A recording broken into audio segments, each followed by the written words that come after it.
Обито неге зұлымдық жолына түсті? Обито Учиха бала кезінде Нарутоға қатты ұқсайтын. Ол Хокаге болуды армандады.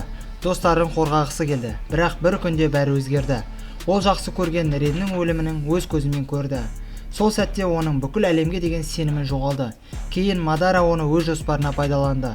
Обито адамдар өмір сүретін әлемді жалған деп санады. Сондықтан ол шексіз Цукиоми арқылы барлық мәңгілік арман әлеміне жібергісі келді. Бірақ соңында Наруто оған бұрынғы өзін еске салды. Сол кезде Обито қателескенін түсінді.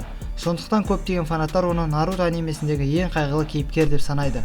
Ал сенің ойыңша Обито зұлым болды ма, әлде тағдыры сондай болды ма? Өз ойыңды комментарийге жаза кет. Егер видео ұнаса, каналға тіркеліп лайк басуды ұмытпаңдар.